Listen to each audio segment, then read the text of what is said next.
Maître Louis-Dor, capitaine, bonjour. Bonjour, monsieur le journaliste. Maître capitaine, vous êtes un juriste congolais et vous êtes au courant qu'il y a eu des élections au milieu des combattants congolais de Belgique.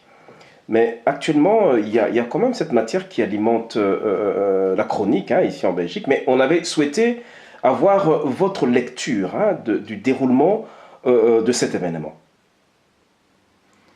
Merci beaucoup, monsieur le journaliste. Si vous me permettez, en fait, je ne suis pas distant par rapport à ce qui se passe dans notre communauté, dans la structure ou les combats que mènent nos compatriotes ici en Belgique.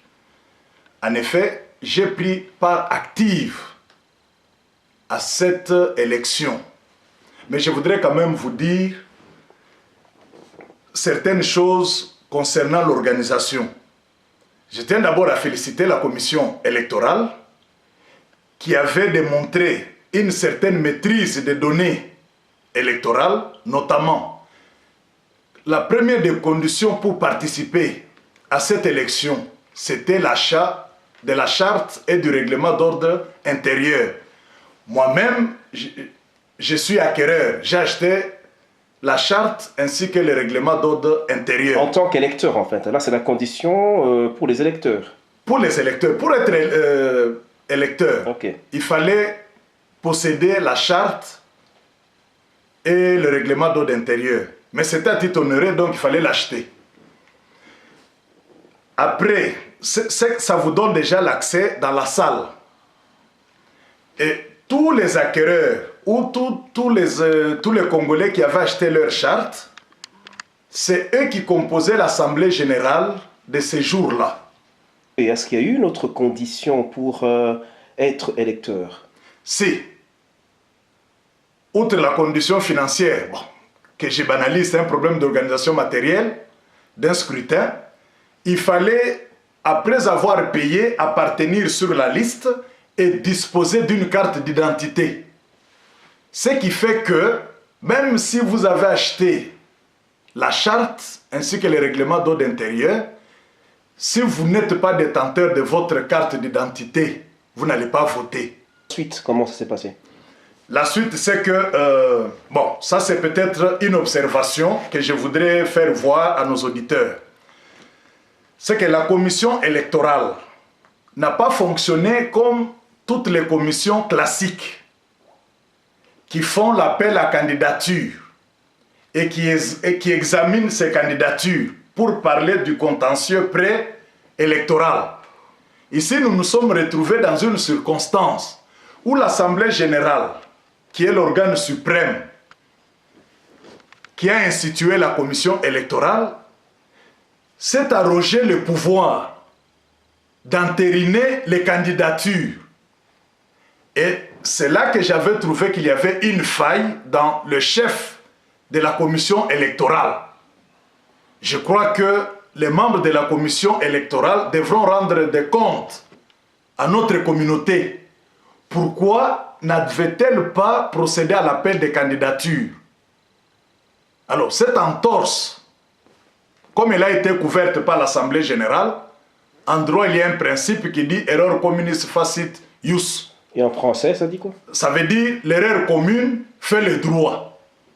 Donc, l'Assemblée générale étant suprême, elle est celle qui a institué la commission électorale, c'est toujours elle qui peut défaire la commission électorale. De ce fait, moi je n'avais pas trouvé d'inconvénient dès lors que l'Assemblée générale, qui est l'organe suprême, avait accepté que le candidat soit l'émanation de l'Assemblée générale, qu'il postule et qu'il s'adresse durant un temps imparti à notre communauté pour présenter chacun en ce qui les concerne un plan d'action. C'est comme ça que tour à tour, 5 candidats ont défilé. 5 ou 6 candidats, c'est 6 candidats. En fait, si j'ai parlé de 5 candidats, c'est parce qu'il y a un membre de la commission qui avait sollicité qu'une dame se présente à titre symbolique. Parce qu'en soi, Maman Kapinga n'était pas candidate déclarée.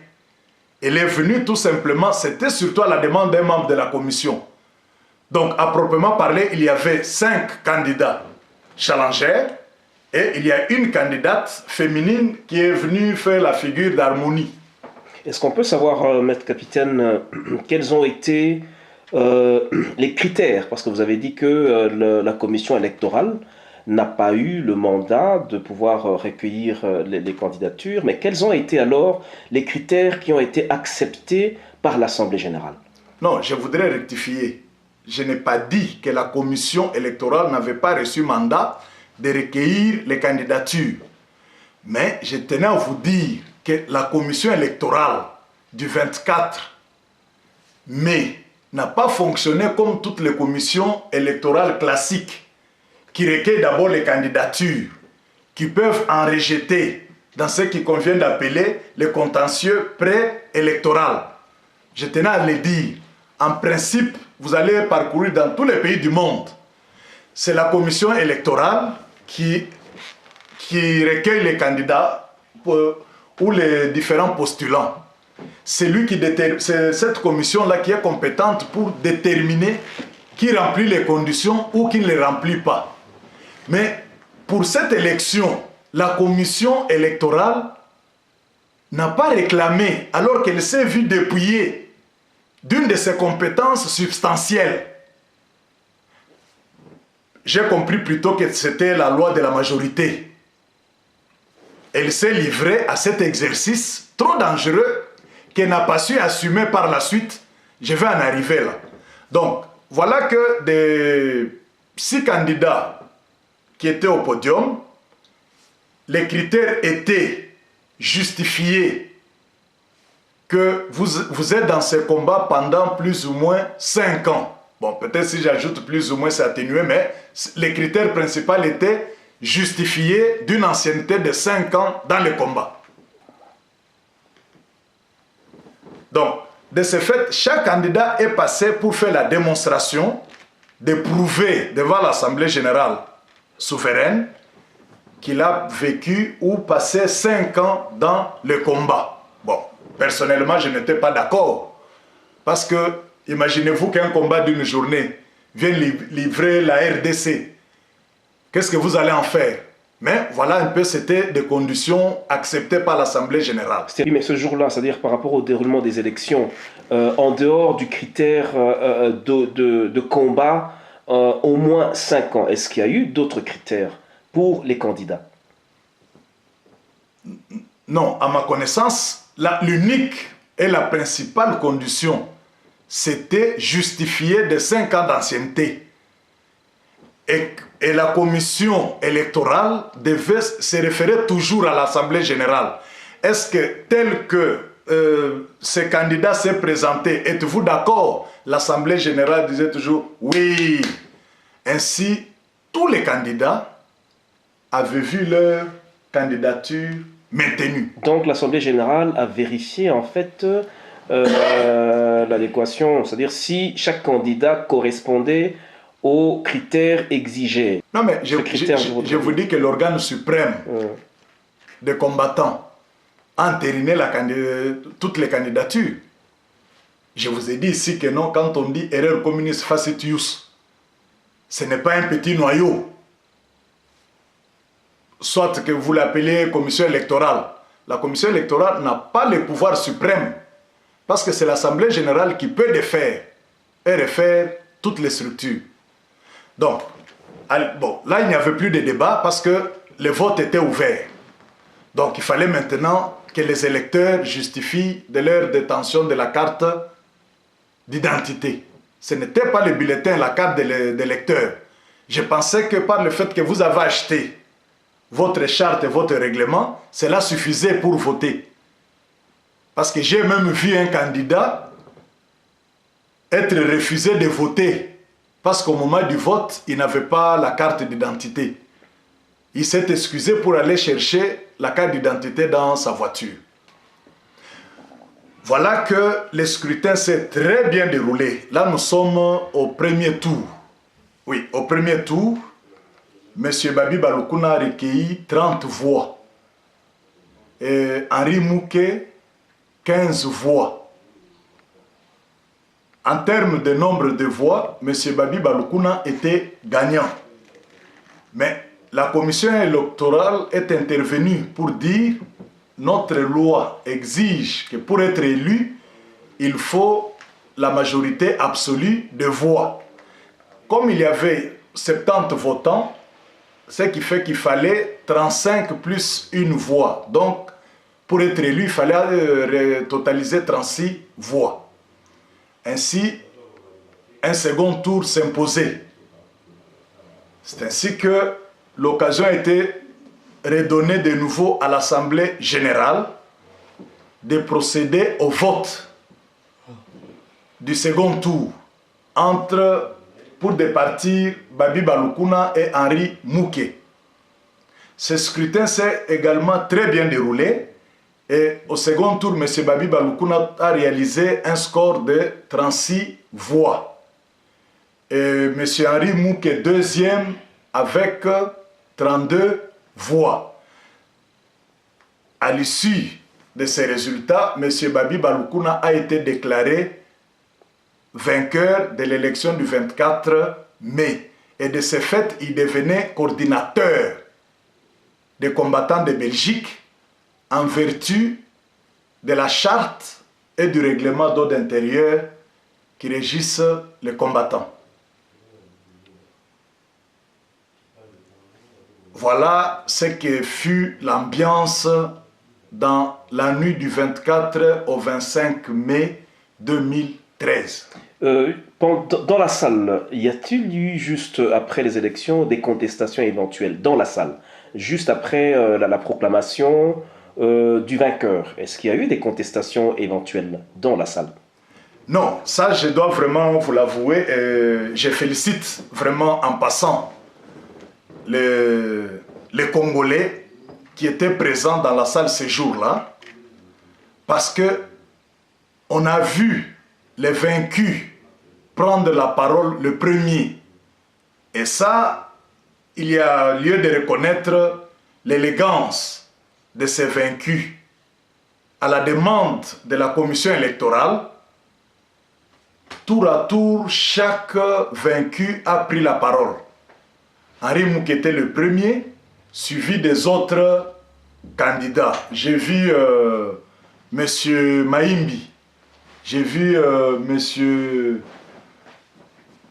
Je connais mon jeune frère là que j'aime bien appeler Sans Béton. Et puis Marie-Paul Kapinga et Nzoko. Voilà un peu l'ambiance ces jours-là. Personne n'avait vraiment, je tiens à le signaler, personne n'avait émis des réserves. Tout le monde avait encouragé les nouveaux coordinateurs élus de commencer son travail et qu'il bénéficierait du soutien de tous. Mais qu'est-ce qui s'est passé dans les 24 heures, dans les heures qui ont suivi? Nous avons vu les membres de la commission électorale passer sur les médias pour annuler, non pas annuler, ils ont suspendu les résultats des élections. Qu'est-ce qui s'est passé, maître capitaine? Ah d'accord, ok, merci. Mais là, vous me sortez un peu du cadre de ce que j'étais en train de raconter. Parce que j'intervenais là en tant qu'électeur, quelqu'un qui était présent dans la salle. Bon, excusez-moi, en tant que juriste, je n'aime pas trop les monologues. J'aurais voulu, devant les membres de la commission électorale, débattre pour connaître à peu près l'ambiance qu'il y a eu. Mais permettez-moi peut-être, à travers des éléments de vidéos postés sur le net, de faire mon analyse. J'ai vu qu'une décision a été lue, intitulée communiqué, invalidant l'élection du coordinateur. Bon, ça permettez-moi, à un certain moment, un juriste doit être têtu. Vous savez que le domaine du droit, le droit n'est pas une science exacte, mais il y a des circonstances où le droit devient une science exacte. C'est lorsqu'il faut appliquer un règlement à un cas précis. Dans les cas sous examen, parce que vous me posez, là vous avez besoin de mon analyse, quelle est la première spéculation que je peux émettre? c'est que j'ai vu qu'un communiqué a été lu, que le recours a été introduit et que ce recours a été déclaré fondé. Nous sommes en date du 26. Ce que notre communauté ou la communauté congolaise ignore, c'est le fait que quel était le délai butoir pendant lequel ceux qui étaient contre les résultats avaient pour introduire les recours. C'est-à-dire que les voies de recours, c'était en n'ayant quelle échéance? Silence radio. Des deux. Ça, excusez-moi de vous le dire. Ici, j'assume ma responsabilité en tant que juriste et je mets quiconque en défi. Mais la preuve, c'est que dans la deuxième vidéo, la commission m'a réconforté. C'est-à-dire que vous savez qu'une des conditions de l'examen d'un recours, c'est qu'il faut d'abord que le recours soit déclaré recevable. Pourquoi j'insiste sur ce point? Parce que la recevabilité d'un recours tient à la qualité de personnes ou des organes qui introduisent ces recours. Permettez-moi de vous dire que j'avais pris langue avec les membres de la commission pour leur faire voir que faites attention parce que j'ai vu que vous avez déclaré les recours fondés sans avoir examiné la recevabilité de ces recours. Pourquoi?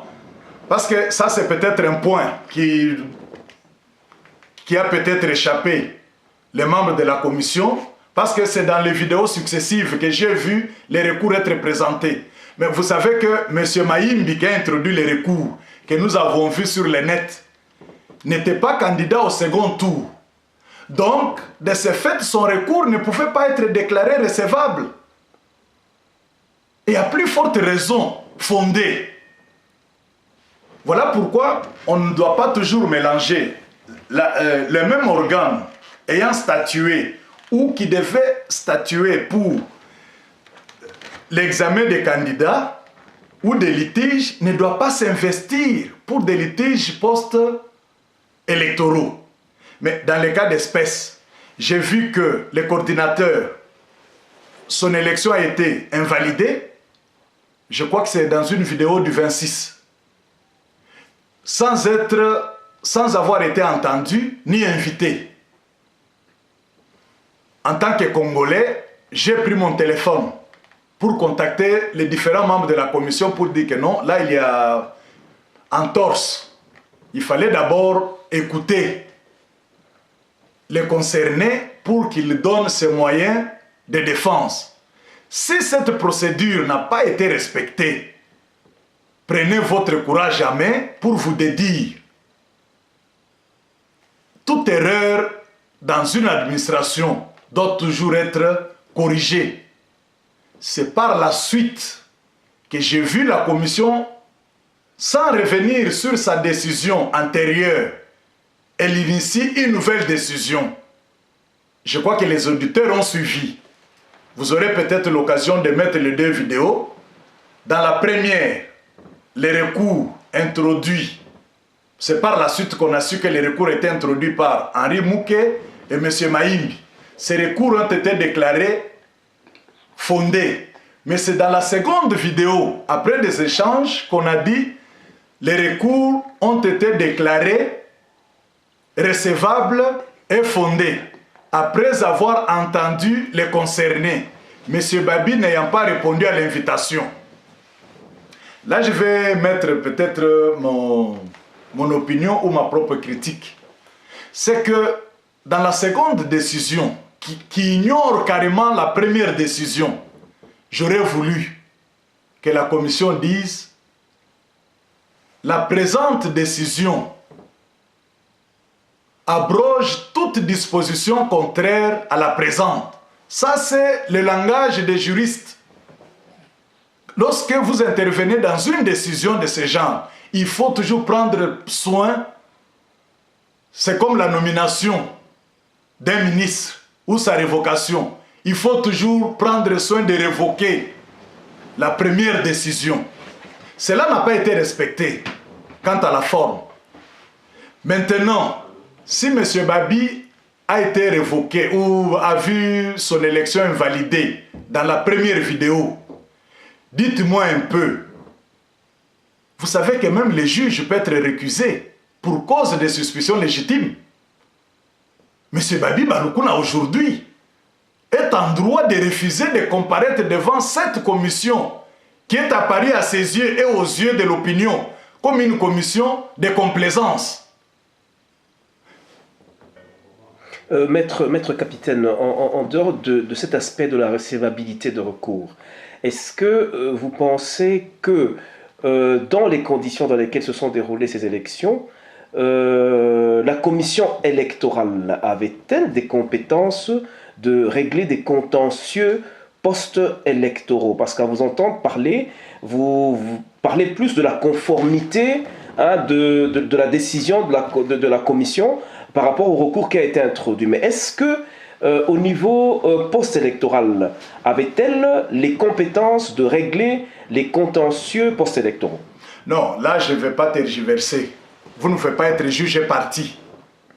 D'abord, la commission électorale devait être beaucoup trop gênée. Parce que l'une de ses compétences ou l'une de ses attributions principales ne lui avait plus été laissée par l'Assemblée générale. C'est comme si l'Assemblée générale, qui avait en même temps investi cette commission électorale, lui avait tacitement retiré le mandat, le pouvoir de recruter des candidats. Parce que je vous dis que les candidats étaient l'émanation de l'Assemblée générale. C'est-à-dire que les candidats étaient approuvés par l'Assemblée générale. De ce fait, laissez-moi vous dire, si on doit recourir un peu au principe général du droit, le parallélisme des formes, au fait, ça veut dire quoi? C'est celui qui a nommé qui doit révoquer. Voilà un des termes, vous n'avez pas besoin de faire le droit pour comprendre cette notion. C'est celui qui t'a nommé qui doit te révoquer. Les candidats ont été investis par l'Assemblée générale. Ce n'est pas la commission électorale qui a présenté les candidats. La commission elle-même s'est référée à l'Assemblée générale, séance tenante. Y a-t-il dans la salle les gens qui veulent se présenter candidats ici? Si l'Assemblée générale accepte vos candidatures, eh bien nous allons passer au vote. Vous comprenez, monsieur le journaliste? Donc, de ce fait, dites-moi, d'où viendrait le pouvoir magique qu'incarnerait la commission électorale pour créer le quiproquo dans la communauté congolaise et dans les combats de manière générale, alors qu'il y a d'autres priorités? C'est pourquoi j'ai dit, le droit, c'est une science qui se défend en public. Il est grand temps que tous les juristes congolais et d'origine congolaise mettent à profit leur intelligence pour pouvoir débattre de cette question afin de faire avancer la démocratie en République démocratique du Congo. Tout ce que les Congolais concoctent ici, c'est par rapport aux droits des Congolais. Donc, tous les comportements que nous développons ici, c'est par rapport à la République démocratique du Congo. Voilà, c'est tout ce que je tenais à vous dire, que la commission n'était pas investie de ses pouvoirs. Je vous donne cet avis parce que personne n'a le pouvoir que ce qu'il a reçu de l'organe l'ayant investi. Mais, et là qu'on a quand même que l'élection et Salemaki, comme tout le monde l'a témoigné, y compris la commission électorale elle-même, l'élection est très transparente. Bon, ça c'est un problème beaucoup plus technique. Oui, dit que commission électorale, qui au nombre ceux qui il y a 7. Aujourd'hui, nous n'avons que 3 membres actifs. Je suppose que les autres là, soit ils sont en train d'entériner, mais ils doivent aussi prendre leur courage à main pour émettre des réserves sur le travail qui est en train d'être fait par les autres. C'est ça, assumer ses responsabilités. Par contre, moi, je lance un appel au coordinateur de convoquer l'Assemblée générale. Parce qu'en ce moment, nous ne comprenons plus. Il y a un quiproquo total. La commission électorale est en train de prendre successivement des décisions, les unes contradictoires que les autres. Donc, au stade actuel, ça je dois vous dire juridiquement que le coordinateur n'est plus en état de faire confiance à cette commission. Biso to sepela ki tango toyokaki que non, bakutanaki na hôtel président. On s'est dit enfin, Dieu merci, le combat va continuer. Mais tango tozo mona ba vidéo singulière. Et là j'en profite au limisanga mamuke, oyebi biso batu tosala droit. Tolingaka te yo moko leki na vidéo ndenge ozoposer nga ba question boye. Bolukaka pe bo bengisi communauté na biso zana ba juriste ebele. Oye, Baouti Maroc, bisoto ba juriste rabino congolais. Vous êtes devant vos produits locaux. Bo benga biso na plateau, bo poser ba question, to démontrer. Parce que biso pe droit to yokola ki yango. Loko to yokola ki droit wana esengili to expliquer. Assemblée générale nde mokonzi na biso nyonso tout. Ye mutu andimaki élection ya Babi Balukuna. Mais qu'est-ce que vous allez préconiser pour tout ce qui ça pour tango na biso esekoki et là nini vous allez préconiser en tant que juriste mais en tant que d'abord congolais pour la division ezalate mais boyo kani ezala de manière à ce que combattant ba aboutir na solution moko oyoza ko tia bango nyoso d'accord pour la kosuki ça. Merci beaucoup papa journaliste. Nako banana na congolais parce que na botami congolais avant d'être juriste. Nako senga na communauté na biso boyokani ezala. Structure wana souci nango ezala ki harmonie ezala. Tozana ba problème belé dans notre communauté. Ça je peux vous l'avouer sincèrement. Chaque jour ici ba congolais bazo kangama na ba métro na ba bus na ba train, ils sont déportés chaque jour ici. Pendant que des vidéos sont en train de tourner autour de ba résultats, il y a ba élection. Maintenant, en tant que juriste, je vous dis tout simplement que on ne pourra plus changer l'ordre d'arrivée. Laissez-moi vous avouer que Babi Balukuna a été élu sans problème dès le premier tour, avec un score fleuve de 30 et les suivants avec 15. Au second tour, on a vécu vraiment le vrai challenge. Et il a eu la majorité absolue. Je demande maintenant au coordinateur élu de surmonter toutes ces querelles, de prendre l'initiative. Ce qui a koyoka, ce qui a kolanda vidéo oyo, abenga ba membre ya commission. Ils sont d'abord congolais parce que tu as insisté, nana répondre en tant que congolais.